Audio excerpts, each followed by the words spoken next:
आवाज आ रहा है? Yes sir. आशुतोष आवाज आ रहा है? हाँ सर, आ रहा है सर।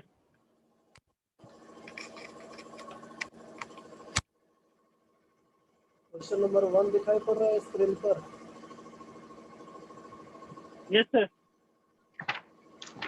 चलिए देखिए, क्वेश्चन नंबर 1 में कहता है कि cash flow from operating activities निकालना है। पूरा सेट ही बनाना है, सिर्फ ऑपरेटिंग एक्टिविटीज निकालना है। तो इसमें पीएल अकाउंट दिया हुआ है। PL account of current year है 90,000 और उसमें माइनस कर दिया PL account of previous year 80,000, तो प्रॉफिट बचा 10,000 रुपया। अब इसमें जोड़ते हैं इंक्रीज इन करंट लायबिलिटी और डिक्रीज इन करंट एसेट्स, और घटाते हैं डिक्रीज इन करंट लायबिलिटी और इंक्रीज इन करंट एसेट्स। तो देखिए, इन्वेंट्री है 60,000 से 50,000, इन्वेंट्री घट गया तो करंट एसेट्स घट गया तो ये जुटेगा। डिक्रीज इन इन्वेंट्री 10,000 रुपया जुटेगा। ट्रेड रिसीवेबल 25,000 से 23,000 हो गया, 2,000 घट गया, ये भी जुटेगा। डिक्रीज इन ट्रेड रिसीवेबल 2,000 जुटेगा। क्रेडिटर 32,000 से 28,000 हो गया, ये घट गया तो घटेगा, तो डिक्रीज इन क्रेडिटर 4,000 रुपया। उसके बाद एक्सपेंसेस आउटस्टैंडिंग 3,500 से 4,500, 1,000 रुपया बढ़ गया। करंट लायबिलिटी बढ़ गया तो जुटता है, तो इंक्रीज इन आउटस्टैंडिंग एक्सपेंसेस 1,000 रुपया। बिल पेबल 35,000 से 22,000 रुपया। बिल पेबल 35,000 से 22,000 रुपया। करंट लायबिलिटी घट गया तो घटेगा, तो डिक्रीज इन बिल पेबल 13,000 रुपया। एक्रूड इनकम 8,000 से 9,000, एक्रूड इनकम एसेट से बढ़ गया तो ये घटेगा, करंट एसेट्स बढ़ता है तो घटता है, तो ये माइनस में गया है। इंक्रीज इन एक्रूड इनकम 1,000 रुपया। तो इस तरह से प्लस और माइनस करके आपके पास टोटल अमाउंट लास्ट में बच रहा है net cash flow from operating activities 5,000। बताइए अब इस क्वेश्चन नंबर 1 में कोई दिक्कत? No sir. यस।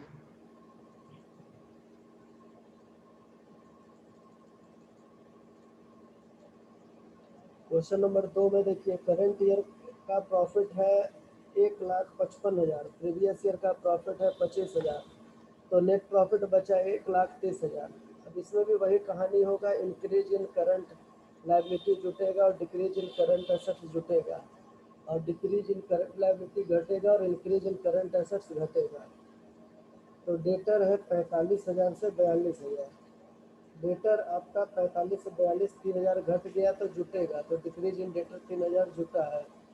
क्रेडिटर 20,000 से 26,000, क्रेडिटर 6,000 रुपया बढ़ गया, तो क्रेडिटर बढ़ गया तो ये जुटेगा, 6,000 रुपया जुट गया। बिल रिसीवेबल 12,000 से 15,000 रुपया, बिल रिसीवेबल बढ़ गया, करंट एसेट्स बढ़ गया तो घटेगा, तो इंक्रीज इन बिल रिसीवेबल 3,000 घट गया। प्रीपेड एक्सपेंसेस 1,600 से 1,400, प्रीपेड एक्सपेंसेस घट गया, करंट एसेट्स घट गया तो ये जुटेगा, 200 रुपया जुटा है, decrease in prepaid expenses. Bill payable 18,000 से 16,000, बिल पेबल 18,000 से 16,000, 2,000 रुपया घट गया, तो 2,000 रुपया घट गया तो ये घट गया, माइनस में चला गया। आउटस्टैंडिंग एक्सपेंसेस करंट लायबिलिटी होता है, ये 1,200 से 1,600 हो गया, 400 बढ़ गया तो जुटेगा, 400 इंक्रीज में जुटा हुआ है। आउटस्टैंडिंग एक्सपेंसेस 800 से 900, आउटस्टैंडिंग एक्सपेंसेस लायबिलिटी होता है, करंट लायबिलिटी होता है, करंट लायबिलिटी बढ़ गया तो जुटेगा। आउटस्टैंडिंग इनकम है, आउटस्टैंडिंग इनकम करंट एसेट्स होता है, और इनकम बढ़ता है तो माइनस होता है, तो 100 रुपया माइनस में लिखा हुआ है। और इस तरह से जोड़ के और घटा के फाइनली बचा 1,34,550 रुपया। यही हुआ net cash flow from operating activities.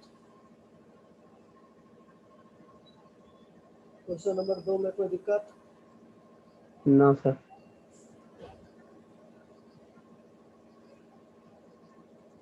Sir income in advance का कोई नहीं होगा? हुआ है 50 रुपया increase in income in advance जुड़ा है, ये करंट लायबिलिटी होता है। सबसे लास्ट में देखिए यहाँ पर जो ऐड वाला कॉलम में जुटा है, increase in income in advance 50 रुपया जुड़ा है। ठीक। पड़ रहा है?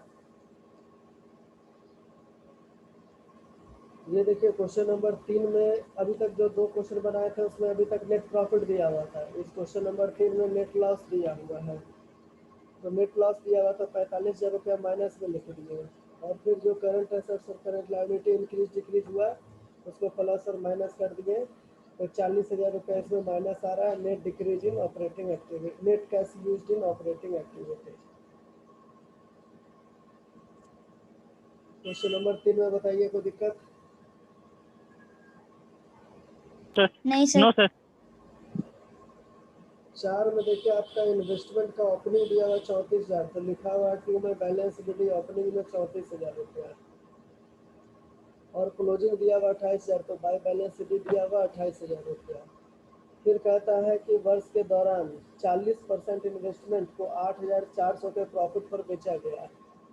तो उसका कैलकुलेशन लिखा हुआ है 40% इन्वेस्टमेंट, तो 34,000 का 40% हुआ 13,400, उसको 8,400 के फायदा पर बेचा गया, मतलब 22,000 में बेचा गया। तो 22 सेल में लिखा हुआ है कैश में 22,000 रुपया, और ये 8,400 फायदा है वो 2 में आया है, 2 में पीएल प्रॉफिट ऑन सेल 8,400 रुपया। बैलेंस किए तो बैलेंस निकल के आया कि 7,600 रुपया का और हम इन्वेस्टमेंट परचेज किए हैं। तो फिर इन्वेस्टिंग एक्टिविटीज निकालने के लिए सेल ऑफ इन्वेस्टमेंट हो गया 22,000 रुपया, और परचेज ऑफ इन्वेस्टमेंट हो गया 7,600, उससे पैसा चला जाता है। तो 22,000 में 7,600 चला गया, तो आपके पास net cash flow from operating activities बचा 14,400 रुपया।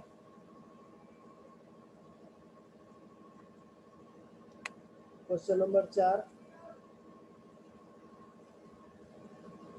4 में कोई दिक्कत? नहीं सर।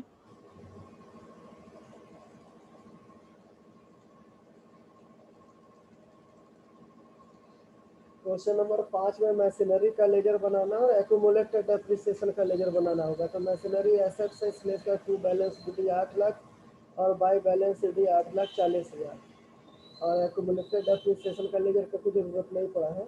आगे कहता है कि वर्ष के दौरान 80,000 का मशीन जिस पर एक्यूमुलेटेड डेप्रिसिएशन है 48,000, उसको बेच दिए 40,000 में। तो एक्यूमुलेटेड डेप्रिसिएशन है तो बाई में एक्यूमुलेटेड डेप्रिसिएशन लिखा हुआ 48,000, बेच दिया उसको 40,000 में, तो बाय में कैश में लिखा हुआ है 40,000। तो 80,000 का चीज़ उस पर 48,000 का डेप्रिसिएशन, तो बचा वो 32,000 का चीज़, और 32,000 का चीज़ बिका है 40,000 में, तो इसका मतलब है कि आपका 8,000 का प्रॉफिट है। तो 2 में लिखा हुआ है एडजस्टेड पीएल अकाउंट यानी profit on sale of machinery 80,000 में से 48,000 डेप्रिसिएशन गया, बचा 32,000 का चीज़, 32,000 का चीज़ बिका है 40,000 में, तो 8,000 का फायदा है। और इस तरह से बैलेंस किए तो कैश परचेज आया 1,20,000 रुपया। अब हम लोग cash flow from investing activities निकालेंगे, तो कैश परचेज ऑफ मशीनरी 1,20,000 और कैश सेल ऑफ मशीनरी 40,000, तो फिर भी हम लोग का 80,000 रुपया चला गया। तो net cash used in investing activity 80,000 minus होगा। Question number 5 clear? Yes sir. Sir 1,20,000 कहाँ से है? सर मशीनरी कैश पर। 2 में बैलेंस फिगर आया परचेज। यस सर समझ गए। Yes sir. क्वेश्चन नंबर 6 में देखिए, इसमें लैंड है, प्लांट मशीनरी और लॉन्ग टर्म इन्वेस्टमेंट है, 3 चीज़ें हैं। तो सबसे पहले आप लैंड का लेजर बनाए, तो ये एसेट्स है इसलिए इसका टू बैलेंस डी होगा 20,000 और बाई बैलेंस डी होगा 10,000। उसके बाद प्लांट एंड मशीनरी भी एसेट्स है तो इसका टू बैलेंस डी होगा 85,000 और बाई बैलेंस डी होगा 1,00,000। कहता है डेप्रिसिएशन प्लांट मशीनरी पर 5,000 का लगा है। तो देखिए प्लांट मशीनरी में सेकंड लेजर में बाई में एक्यूमुलेटेड डेप्रिसिएशन 5,000 रुपया है। फिर कहता है प्लांट मशीनरी 6,000 का बेच दिए 4,000 रुपया में, तो बाई में कैश सेल लिखा हुआ है 4,000 रुपया, और 6,000 का चीज़ 4,000 में बेचेंगे तो 2,000 का घाटा होगा, तो टू एडजस्टेड पीएल में लिखा हुआ है 2,000 रुपया। और इस तरह से बैलेंस किए तो 26,000 रुपया का कैश परचेज आ गया, तो 26,000 रुपया में हमने परचेज किया है। उसके बाद लैंड में बोलता है कि लैंड को 6,000 के प्रॉफिट पर बेचे हैं, तो 2 में एडजस्टेड पीएल हुआ 6,000 रुपया प्रॉफिट ऑन सेल, और उसके बाद उसका बैलेंस फिगर बाद में निकला कि कैश सेल किए हैं 16,000 रुपये का। तो ये लैंड का लेजर बन गया और प्लांट मशीनरी का लेजर बन गया। अब सेल ऑफ लैंड आया है 16,000 रुपया और sale of plant and machinery आया है 4,000 रुपया, तो टोटल हो गया 20,000 रुपया। उसके बाद परचेज ऑफ प्लांट मशीनरी आया 26,000, तो वो माइनस में चला जाएगा 26,000 प्लांट मशीनरी का परचेज में। और लॉन्ग टर्म इन्वेस्टमेंट 4,000 से 10,000 हुआ है, तो 6,000 रुपया उसमें भी परचेज हुआ है, तो वो भी माइनस में चला जाएगा, तो 32,000 माइनस में चला जाएगा और 20,000 रुपया प्लस में रहेगा।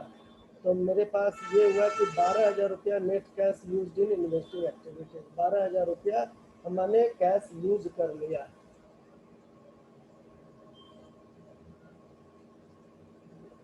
Question number 6।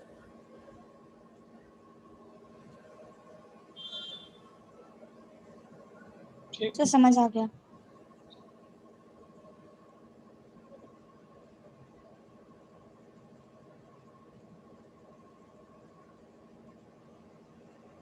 क्वेश्चन नंबर 7 में दिया हुआ है नेट प्रॉफिट 6 लाख रुपया, और हम लोग जानते हैं कि अगर करंट लायबिलिटी इंक्रीज होता है तो जुटता है और करंट लायबिलिटी डिक्रीज होता है तो घटता है। तो इसमें क्रेडिटर 1,40,000 से 1,60,000 हुआ है, यानी 20,000 इंक्रीज हुआ, तो इंक्रीज हुआ तो जुटेगा, तो इंक्रीज इन क्रेडिटर 20,000 रुपया ऐड हुआ है, तो 6,20,000 रुपया आया। ठीक है, बहुत छोटा क्वेश्चन था।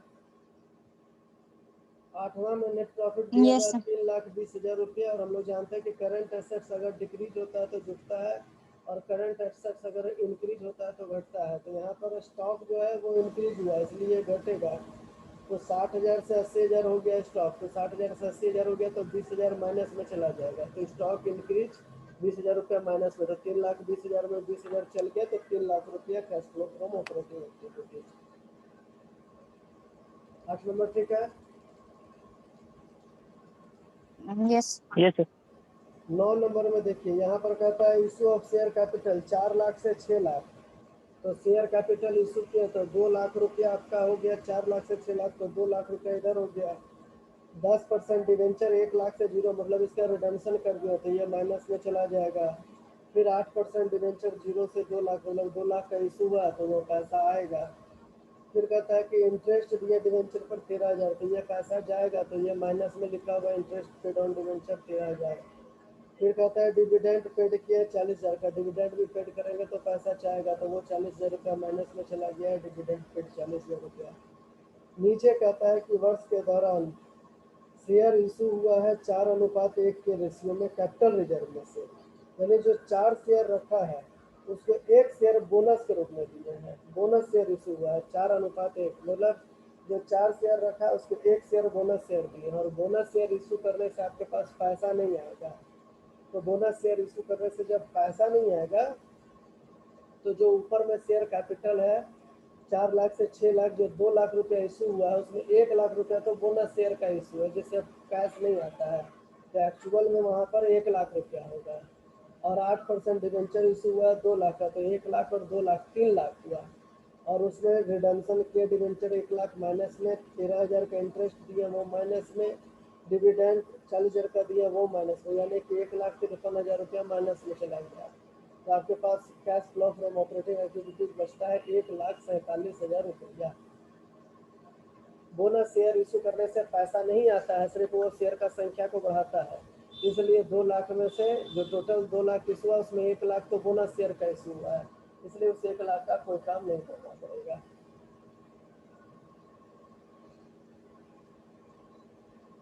क्वेश्चन नंबर 9 हो गया। Yes sir. क्वेश्चन नंबर 10 में आइए। क्वेश्चन नंबर 10 में कहता है कि ओपनिंग कैश दिया हुआ और क्लोजिंग कैश दिया हुआ है, और सबसे लास्ट में इसमें नेट प्रॉफिट 18,000 दिया हुआ, तो प्रॉफिट 18,000 लिखे। उसके बाद तीनों एक्टिविटीज है, एक ऑपरेटिंग एक्टिविटीज है, एक इन्वेस्टिंग एक्टिविटीज है, एक फिनांसिंग एक्टिविटीज है।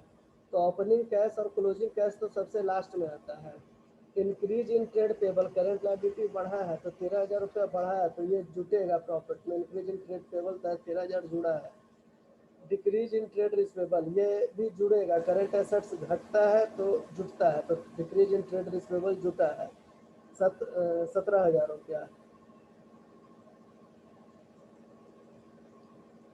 उसके बाद फिक्स्ड एसेट्स खरीदे हैं तो ये इन्वेस्टिंग एक्टिविटीज में जाएगा माइनस में, तो सेकंड कॉलम जो बना हुआ है cash flow from investing activities, उसमें purchase of fixed assets 30,000 minus होगा।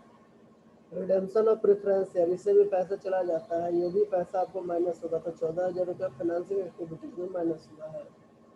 और प्रॉफिट 18,000, तो क्वेश्चन तो वहीं से शुरू हुआ है, तो cash flow from operating activities आया 48, cash flow from investing activities आया 30,000 माइनस में, और cash flow from financing activity 14,000 रुपया आया माइनस में। तो दो ठो माइनस में है, 30,000 और 14,000, और 48,000 है cash flow from operative activities plus में, तो 48,000 में 44,000 माइनस कर देंगे तो अभी भी 4,000 रुपये प्लस में मेरा net increase in cash and cash equivalent बचा है। अब उस 4,000 में ओपनिंग कैश को जोड़ देंगे 15,000 रुपये, जो सबसे क्वेश्चन के शुरू में दिया हुआ है, तो 15,000 जोड़ देंगे तो आ जाएगा, उससे क्या आ जाएगा, क्लोजिंग कैश आ जाएगा। तो 19,000 रुपये, देखिए इसमें भी क्लोजिंग ऐसे कैश आ गया, क्वेश्चन में भी 19,000 रुपये क्लोजिंग कैश है।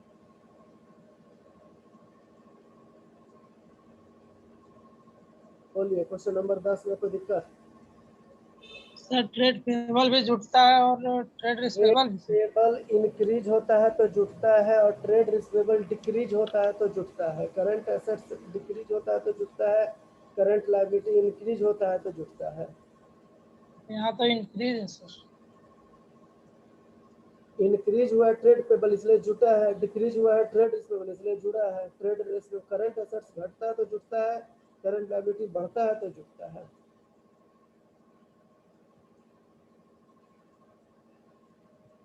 नहीं समझ में आ रहा है? सर आ गया लिखा हुआ इंक्रीज। हाँ वो ट्रेड रिसीवेबल, ठीक ठीक, ट्रेड रिसीवेबल इंक्रीज लिखा गया लेकिन वो डिक्रीज होगा, गलती से लिखा गया, डिक्रीज इन ट्रेड रिसीवेबल होगा।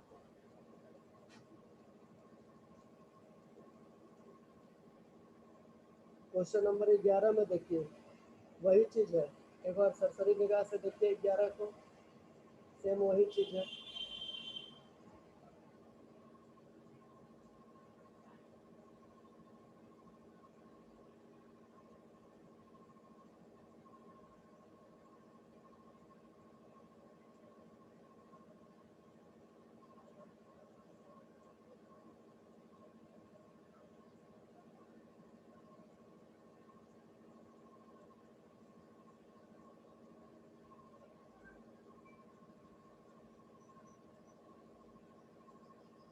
यस सर आ गया समझ। किसी को दिक्कत है 11 नंबर, किसी को कुछ बोलना है?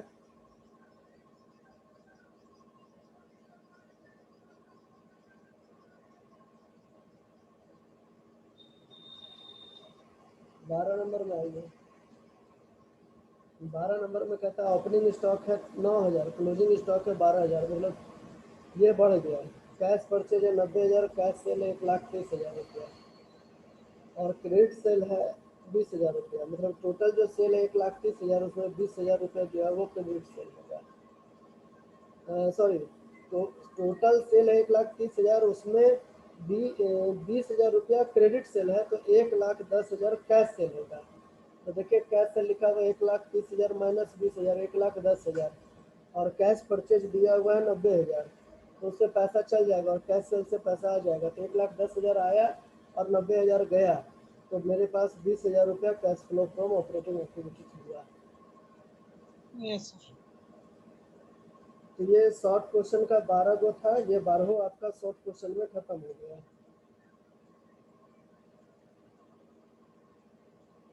कोई दिक्कत? नहीं सर। हाँ सर। बोलिए क्या दिक्कत है?